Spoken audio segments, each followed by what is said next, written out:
Hola, somos la Biblia. Hoy escucharemos a Génesis 1,2 al 28. En nuestro programa anterior, estábamos considerando la catástrofe en la tierra, tomando como base el versículo 2 de Génesis, donde dice: 2. Y la tierra estaba desordenada y vacía, y las tinieblas estaban sobre la faz del abismo. Y el Espíritu de Dios se movía sobre la faz de las aguas. Génesis 1:2. 3. Y dijo Dios: sea la luz, y fue la luz. 4. Y vio Dios que la luz era buena, y separó Dios la luz de las tinieblas. 5. Y llamó Dios a la luz día, y a las tinieblas llamó noche. Y fue la tarde y la mañana un día. Génesis 1:3-5. No olvides suscribirte y compartir para que nuestro mensaje sea más profundo y llegue a todo el mundo. Gracias. El Génesis comienza con una declaración simple pero poderosa. En el principio, Dios creó los cielos y la tierra. Este acto de creación es inmediato y completo. Sin embargo, el siguiente versículo presenta un marcado contraste. La tierra estaba desordenada y vacía, y las tinieblas estaban sobre la faz del abismo, y el Espíritu de Dios se movía sobre la faz de las aguas. Aquí es donde realmente comienza nuestra historia, en el vacío y la oscuridad descritos en Génesis, capítulo 1, versículo 2. Nos encontramos con un mundo aparentemente desprovisto de vida, envuelto en tinieblas. Las palabras hebreas utilizadas aquí, tohu u abohu, informe y vacío, pintan un cuadro de caos y desolación. Este no es el paraíso prístino que podríamos imaginar de un acto de creación reciente. Este es un mundo que necesita orden, luz y vida, pero incluso en este vacío hay esperanza. El Espíritu de Dios, una fuerza de inmenso poder y creatividad, está presente. Imagina un pájaro flotando sobre su nido, listo para nutrir y dar a luz. Esa es la imagen que se evoca aquí. El espíritu no está ausente ni distante. Es una presencia activa, lista para participar en la obra transformadora de la creación. Esta descripción temprana de la tierra antes de los conocidos 6 días de la creación plantea muchas preguntas. ¿Qué sucedió entre el primer y el segundo versículo del Génesis? ¿Hubo un tiempo antes del tiempo tal como lo conocemos? Estos son misterios que han intrigado a teólogos y eruditos durante siglos. Pero una cosa está clara: incluso en el caos, Dios está presente, listo para dar vida al vacío. La transición entre el primer y segundo versículo del Génesis es uno de los pasajes más discutidos y debatidos en las Escrituras. Algunos estudiosos interpretan la palabra hebrea para era en el versículo 2 como se convirtió, lo que implica un periodo entre la creación inicial y el estado de falta de forma. Esta interpretación abre la puerta a una posibilidad fascinante, una gran convulsión, un evento cósmico que transformó la Tierra recién creada en el vacío caótico descrito en el versículo 2. ¿Qué pudo haber causado tal evento? Algunos señalan la caída de Lucifer, descrita en otros pasajes bíblicos como un posible catalizador. La rebelión de este poderoso ángel, su expulsión del cielo, podría haber tenido consecuencias catastróficas, sumiendo a la tierra en la oscuridad y el desorden. Este evento, aunque no se describe explícitamente en Génesis, podría estar insinuado en el estado caótico del mundo en el versículo 2. Otros proponen una explicación más científica, quizás una colisión cósmica o un desastre natural de una escala inimaginable. La Tierra, en su formación temprana, puede haber sido un lugar volátil, sujeto a fuerzas que remodelaron su superficie y la sumieron en la oscuridad. Cualquiera sea la causa, la idea de una gran convulsión entre los versículos 1 y 2 proporciona un contexto dramático para la historia de la creación.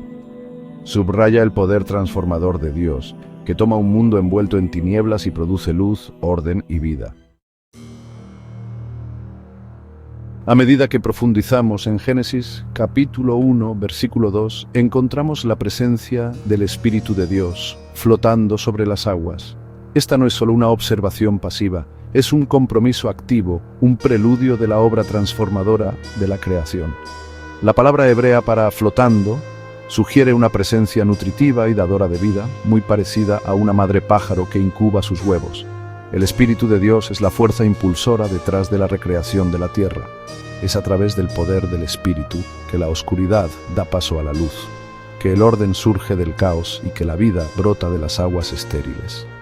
La presencia del Espíritu nos recuerda que la creación no es simplemente un proceso mecánico, sino un acto de amor divino e intencionalidad.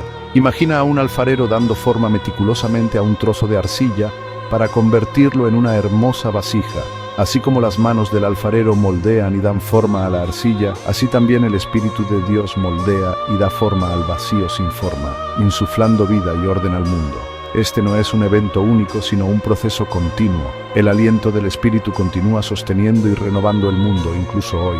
La imagen del Espíritu flotando sobre las aguas es un poderoso recordatorio de que incluso en los momentos más oscuros, Dios está presente, trabajando para producir belleza, orden y vida. Es un mensaje de esperanza y renovación, un testimonio del poder transformador del Espíritu.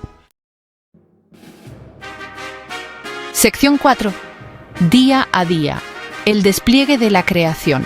Los 6 días de la creación no son solo un relato cronológico, son una obra maestra poética y teológica que revela el orden y la intencionalidad detrás de la obra creativa de Dios. Cada día se basa en el anterior, culminando con la creación de la humanidad, el pináculo de la creación de Dios. En el primer día, la luz atraviesa la oscuridad, un poderoso símbolo de esperanza y el comienzo del orden. El segundo día ve la separación de las aguas arriba y abajo, formando el cielo y los mares. En el tercer día, la tierra emerge de las aguas y la vida vegetal brota, cubriendo la tierra de vegetación. El cuarto día es testigo de la creación del sol, la luna y las estrellas, marcando el tiempo y las estaciones, iluminando el mundo. El quinto día trae criaturas acuáticas y aviares, llenando los mares y los cielos de vida y movimiento. Y finalmente, en el sexto día, Dios crea los animales terrestres y, a imagen de Dios, la humanidad. Cada día demuestra el poder y la creatividad de Dios, que culminan en un mundo rebosante de vida y diversidad. Los 6 días de la creación no deben entenderse literalmente como periodos de 24 horas. Representan un gran marco, un plan divino para el desarrollo de la creación. La repetición de la frase "y Dios vio que era bueno" destaca el placer de Dios en su creación, su satisfacción con cada paso del proceso. Sección 5. Tipos y categorías, orden en la creación. A lo largo del relato de la creación encontramos la frase "según su especie". Dios crea plantas que producen semillas, árboles que dan fruto, criaturas marinas, aves y animales terrestres, cada uno reproduciéndose según su especie. Esta repetición enfatiza el orden y la distinción dentro de la creación. Dios no está creando un revoltijo caótico de formas de vida.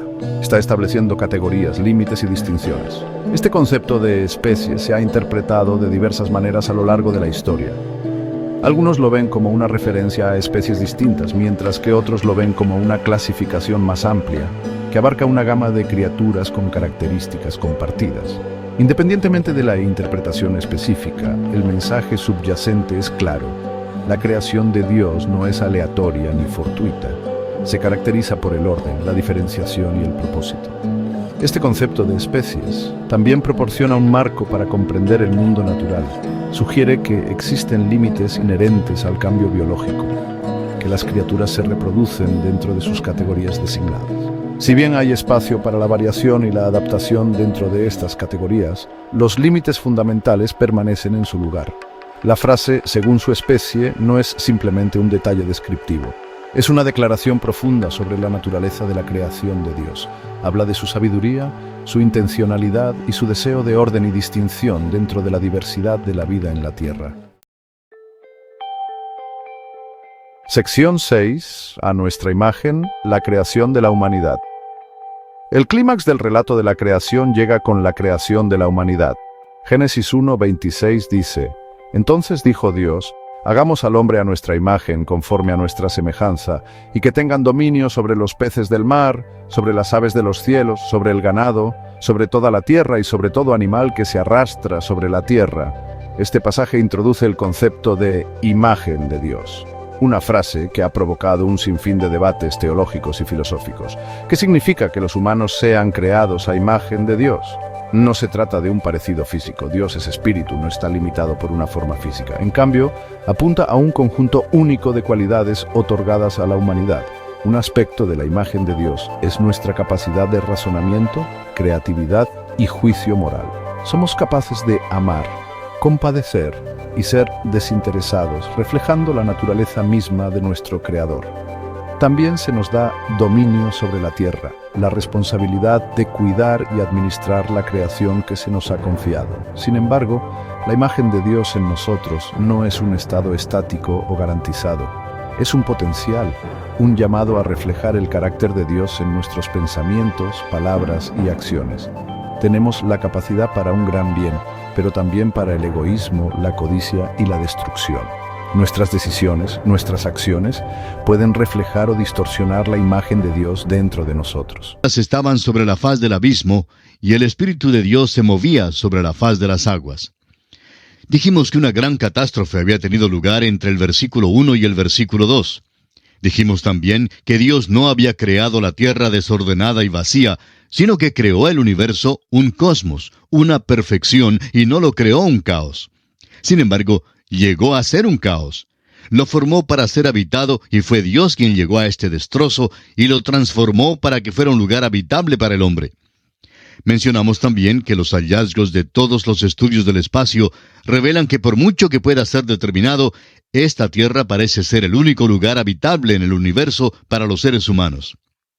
Ahora, el versículo 2 del primer capítulo de Génesis nos dice que la tierra estaba desordenada y vacía, y las tinieblas estaban sobre la faz del abismo, y el Espíritu de Dios se movía sobre la faz de las aguas. Dijimos también que creíamos que todo el universo estaba sujeto a esa gran catástrofe. Ahora, ¿cuál fue esa catástrofe? Solo podemos sugerir lo que fue. No deseamos entrar en detalles. Llegaremos a otros pasajes de la Escritura y lo discutiremos entonces. Pero por lo visto, había alguna criatura preadámica que estaba aquí en la tierra. Y parece que todo esto está asociado con la caída de Lucifer, hijo de la mañana, que llegó a ser Satanás o el diablo como lo conocemos hoy día. Creemos que todo esto está implicado aquí, pero Dios no nos ha dado todos los mínimos detalles. El hecho es que Él nos da muy pocos detalles aquí. Leamos una vez más este versículo 2 de Génesis que dice: «Y la tierra estaba desordenada y vacía, y las tinieblas estaban sobre la faz del abismo, y el Espíritu de Dios se movía». Las palabras «se movía» significan incubaba. Es como la gallina con sus pollitos. Él incubaba sobre la faz de las aguas.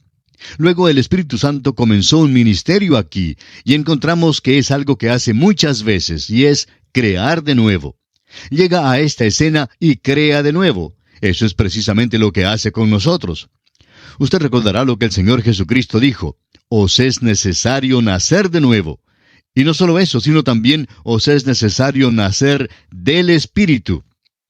En el capítulo 3 del Evangelio según San Juan, versículo 5 dice: «Respondió Jesús: de cierto te digo, que el que no naciere de agua y del Espíritu, no puede entrar en el reino de Dios». El agua es la palabra de Dios, y el Espíritu Santo es el autor de ella. Es importantísimo entonces que veamos esto, amigo oyente. Vamos entonces a considerar ahora la construcción de la tierra. Ahora, algo ha pasado en la tierra. Se nos relata de 6 días de renovación. Llamamos al primer versículo la creación del universo. El segundo versículo nos habla de la convulsión de la tierra. Llegamos ahora a la construcción de la tierra en 6 días, que se menciona en los versículos 3 hasta el 31. Creemos que lo que encontramos aquí es aquel desarrollo. Quisiéramos ahora dirigir su atención hacia algunas cosas importantes aquí. En el capítulo 20 del libro de Éxodo, versículo 11, dice: «Porque en 6 días hizo Jehová los cielos y la tierra, el mar y todas las cosas que en ellos hay, y reposó en el 7º día. Por tanto, Jehová bendijo el día de reposo y lo santificó». No hay nada en este versículo acerca de crear. Dice hizo.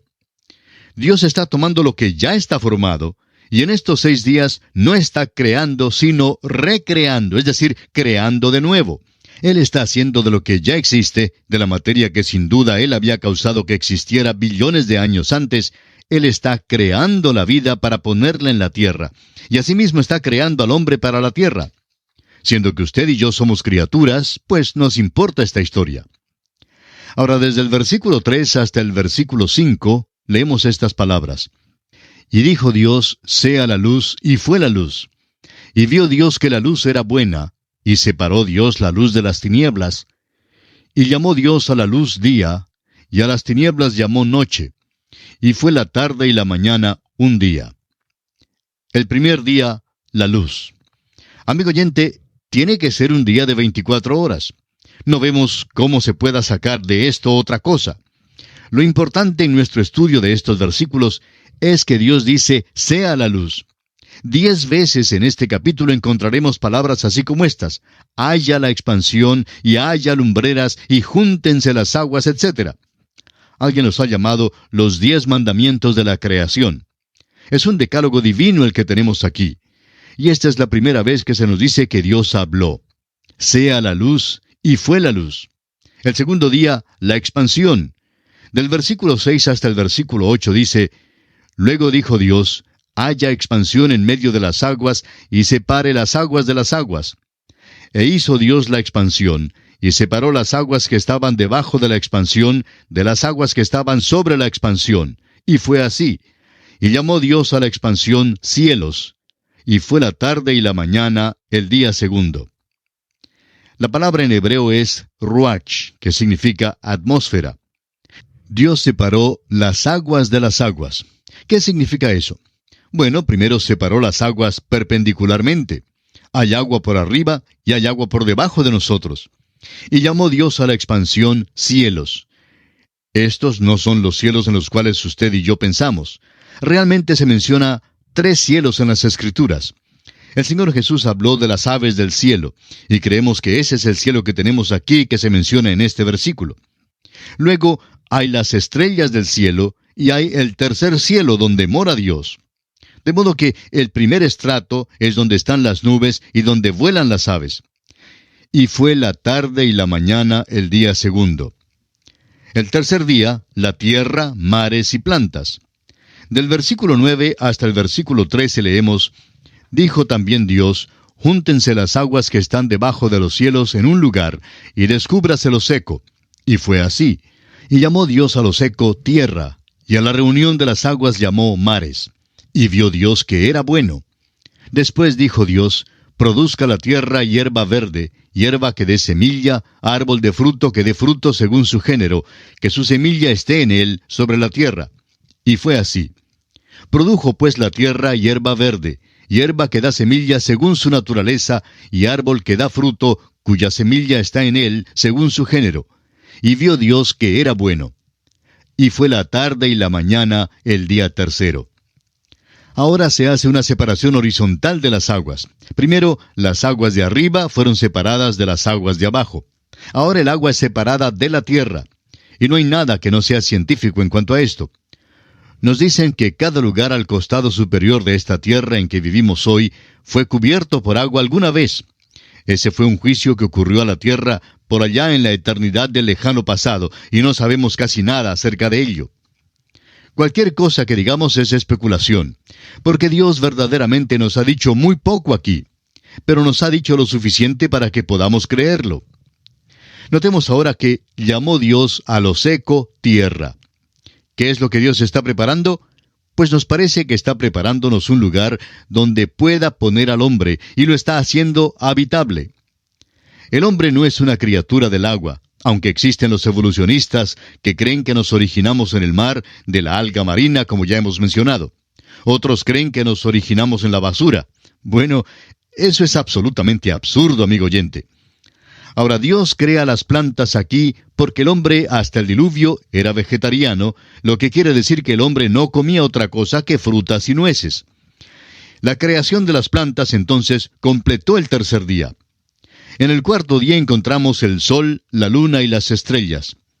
Del versículo 14 hasta el versículo 19 de este capítulo 1 de Génesis, dice, dijo luego Dios, haya lumbreras en la expansión de los cielos para separar el día de la noche, y sirvan de señales para las estaciones, para días y años, y sean por lumbreras en la expansión de los cielos para alumbrar sobre la tierra.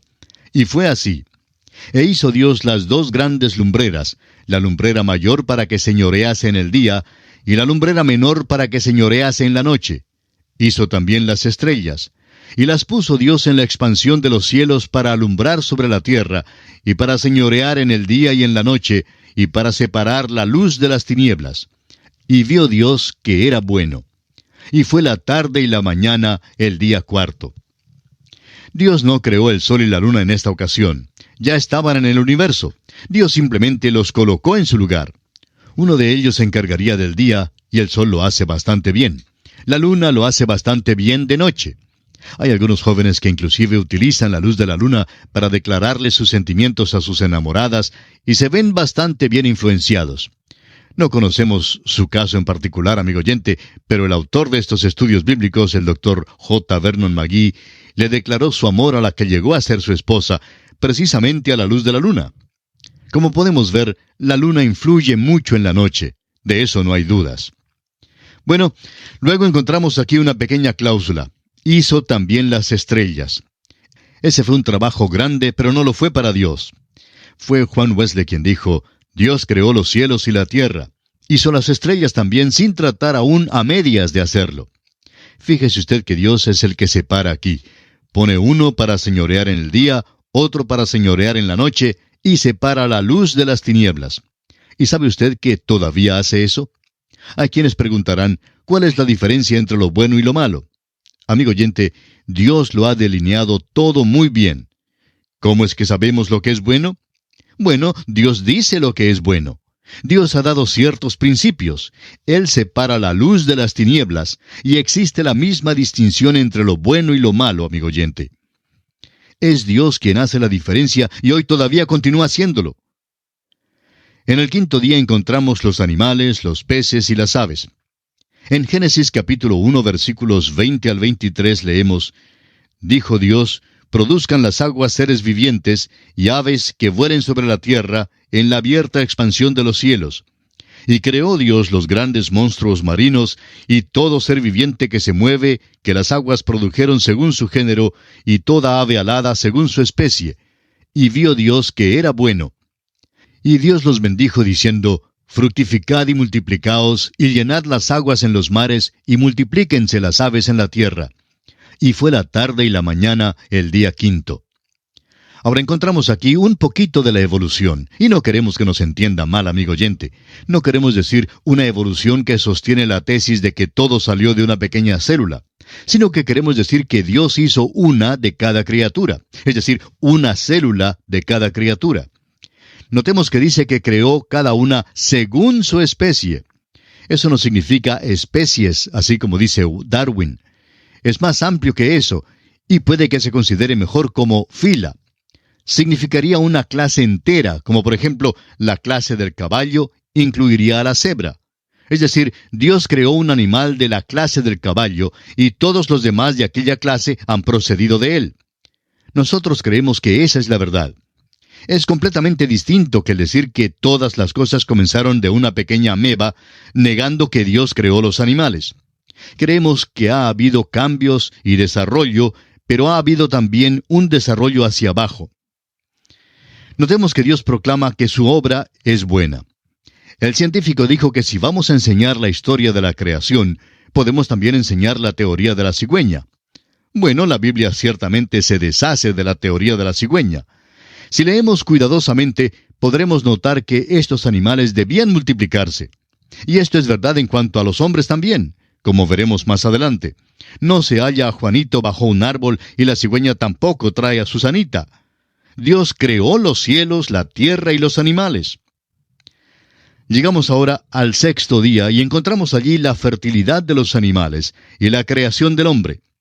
La expresión según su especie aquí significa también según su fila. Y ahora estamos listos a seguir con el sexto día, donde encontramos que Dios separó los animales y las plantas de la vida humana, porque veremos que Dios hace al hombre a su imagen. Queremos considerar la criatura que Dios hizo, porque sucede que es su bisabuelo y el mío también. Y eso quiere decir que usted y yo somos primos, y que toda la familia humana está emparentada. Ese es el cuadro del hombre que vamos a ver en Génesis. Y tal parece que nunca vamos a salir de este primer capítulo del libro de Génesis. Un profesor que tenía que enseñar el libro completo de Génesis pasó un semestre entero enseñando el primer capítulo de este libro. Ahora es posible que nosotros estemos haciendo lo mismo, pero estamos seguros que vamos a adelantarnos y llegaremos a su final. Nos encontramos ahora ante los versículos 26 y 27 de este capítulo 1 de Génesis, donde leemos: Entonces dijo Dios, hagamos al hombre a nuestra imagen, conforme a nuestra semejanza, y señoree en los peces del mar, en las aves de los cielos, en las bestias, en toda la tierra, y en todo animal que se arrastra sobre la tierra. Y creó Dios al hombre a imagen de Dios lo creó, varón y hembra los creó. En el próximo capítulo veremos más detalles acerca de cómo el hombre fue creado. Aquí tenemos la declaración del hecho sencillo de la creación del hombre. Esta es la tercera vez que encontramos la palabra bara en hebreo, que significa crear de la nada. Por tanto, vemos aquí que el hombre es creado y que él es algo nuevo. Es la misma palabra que ocurrió en el primer versículo del Génesis.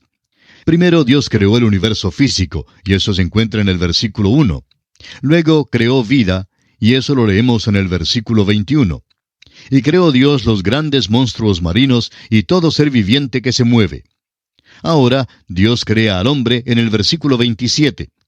Francamente, se puede ver en estos versículos que Dios no nos ha dicho mucho acerca de la creación del universo. Leamos una vez más el primer versículo de este capítulo 1 de Génesis. En el principio creó Dios los cielos y la tierra. Y eso es todo lo que Dios nos da en cuanto a la creación. Dios pudo habernos informado de los detalles, pero no lo hizo. En el segundo capítulo, informa de los detalles acerca de un hecho de la creación, y es la creación del hombre. ¿Sabe por qué, amigo oyente? Porque todo esto está escrito al hombre, y Dios quiere que él sepa de su origen. Es como si Dios estuviera diciendo: me gustaría muchísimo que se fijen en su propia creación y que no especulen acerca de la creación del universo. Ahora se nos dice aquí que Dios dio al hombre señorío en la tierra. No creemos que esto signifique que Dios hizo un tipo de jardinero glorificado para el huerto de Edén. A este hombre le fue dado una autoridad grande. Veremos más adelante que Dios dice que el hombre debe hacer ciertas cosas relacionadas con esta creación que Dios le ha dado. Pero por ahora deseamos enfatizar que esta es una de las grandes declaraciones de la palabra de Dios, y no podemos imaginarnos otra cosa que sea tan maravillosa como esta. Ahora, ¿qué significa que el hombre es creado a la imagen de Dios? El hombre, siendo creado a la imagen de Dios, es una Trinidad. Ahora alguien dirá que esto quiere decir que el hombre es un ser físico, mental y espiritual. Y creemos que esa es la verdad. El apóstol Pablo dice lo mismo.